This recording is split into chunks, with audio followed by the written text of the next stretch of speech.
Chapter 10. Not far from the compound, I found a derelict water tanker resting headlight deep in a swampy pond. I stopped to check it out, hoping there would be some communications equipment, but I couldn't find any. There was a small hold I could use as another hiding place, but I was done hiding. I moved on. A couple hours into my journey, I tripped over a dinosaur's tail. I thought I was being so cautious, so slick. I was even starting to feel a little confidence. Until this. The dinosaur was a Rex lying on its side. I froze as I saw its head angle in my direction. No sudden movements. No movement at all. That was all that could save me. The Rex sniffed. A low growl rose from the dinosaur's throat as its reddish-brown flank trembled and one of its hands moved in my direction. It smelled me. I bolted. I got a good 10 feet before my foot caught on a root and I fell and hit my head on a rock. It hurt and I was a little dazed, but I knew I was in danger and I couldn't stop. I chanced to look back as I got to my feet, expecting to see the Rex's maw open, expecting to smell its horrible breath. The dinosaur was still lying on the ground, its tail slowly sweeping back and forth. I looked around, confused. For whatever reason, the Rex wasn't coming after me. That was all I needed to know. I turned to get back on the trail to the safe house when I heard movement from the trees ahead. I couldn't see anything. The noise I heard might have been made by a couple of harmless sloths or monkeys, only I was nowhere near any of the banana groves. The sound came again, louder this time. A rustle of low-lying tree branches and leaves. Whatever was making the sound was coming closer. I backed up until I felt the Rex's tail tap my shoes. I jumped and whirled. The Rex sneezed. Suddenly, I heard sounds from every direction. Things were coming fast from all sides. There was nowhere to go. I could see green and yellow scales about to burst from the jungle. Flashing claws. I heard hisses and inhuman screams. If I ran to a tree and tried to climb, I'd be heading right for the predators.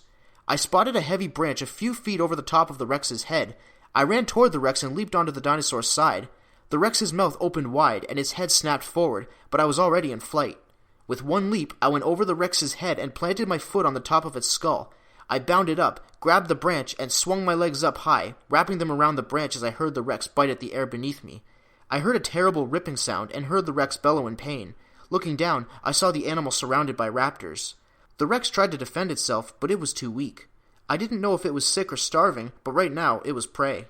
The branch above me cracked and started to splinter. I shinnied across it and found another handhold just as it snapped and fell toward the battling dinosaurs below. A raptor climbed up on the Rex just as I had and tried to leap at my dangling legs. The Rex caught the animal in its maw and chomped down. 2 more raptors went for its neck. I looked for healthy branches and carefully but quickly made my way across them. I went from tree to tree, the growls, howls, and shrieks of the war being waged behind me dwindling as the minutes stretched on.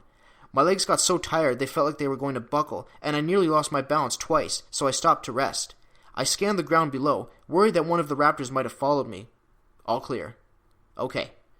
I had to concentrate on moving forward, on getting to the safe house and radioing for help, so I did. I stayed in the trees for 2 more hours, but it was slow going. I stopped long enough for a snack from my backpack and some water I'd bottled. Checking below me one more time and seeing nothing, I was about to go back to the ground when I heard a familiar scratching and hissing. I froze, the fear hitting me before I even saw what I knew was making those sounds. A trio of raptors appeared from inside a cluster of bushes below.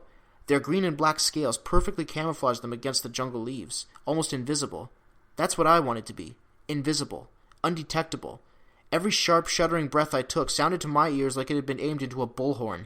All the dinosaurs had to do was hear something, smell something, and look up.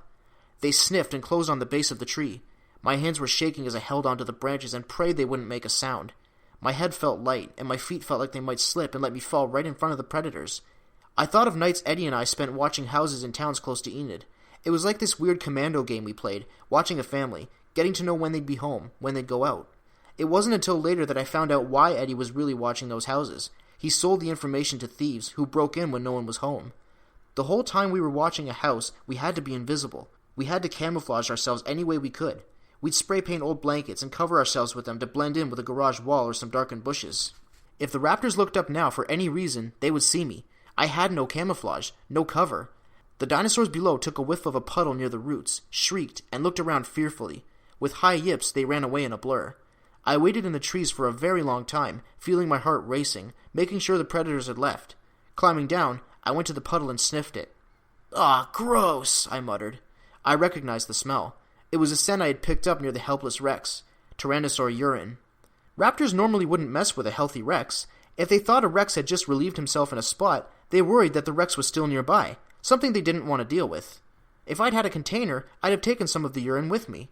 Hours went by, and I found myself thinking about the Rex. How had it gotten so deep into the jungle? Had it chased prey here, then gotten lost? Its size would have made it hard to sneak up on prey or to maneuver around the way it could in the outer reaches of the island. I didn't know. It wasn't my problem. The only thing that mattered was surviving. Worrying about the problems of predators wasn't going to help me with that. Or would it? I kept walking and left the jungle. I reached a valley that had been completely deforested. The greens had been picked clean. Dr. Grant wrote about the way sauropods pretty much destroyed an area, then moved on. That's why so many sauropods from North America were later found in South America. They ate until North America was barren and had to keep moving south to find food.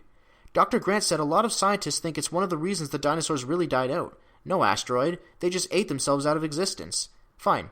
No greens meant no plant eaters. No plant eaters meant no food for the meat eaters. Still, I didn't feel safe. It was too open. If some raging predators were scouting the area, there were very few places to hide. A pteranodon sailed above. I thought of the one that had flown low, trying to catch the jumping fish, then me. Was it the same one? I found a couple of tree stumps and knelt between them, remaining still until the flyer was gone. It was almost night when I left the valley and found a clump of old withered trees. I chose a garlic tree that was 10 feet around and pushed myself into a cleft in its trunk. There was enough light from outside for me to see that nothing else had picked this as a hiding place. I went back out and fell into a mud puddle. I spat and cursed, then realized the stink of the mud would help to disguise my scent. I gathered broken branches, vines, and leaves and hauled them inside. Covering the opening with branches helped to further conceal my scent and gave me an early warning system. I had to sleep. No choice. I figured if something knocked the branches down trying to get in, the noise would wake me. I had the crowbar in a harness on my back. I still wore the tool belt filled with makeshift weapons. Twice today I'd nearly been spotted by predators because I didn't blend in with my surroundings. I set a vine loosely around my neck, measuring the length I would need, then tied off a kind of necklace. From there, I made ribbings with the vines that went down 3 feet in every direction. Then I attached leaves. When I was done, I had a poncho of leaves that fit neatly over my head. In the morning when I set off again, I'd blend in. I settled down inside the massive tree trunk and slept lightly.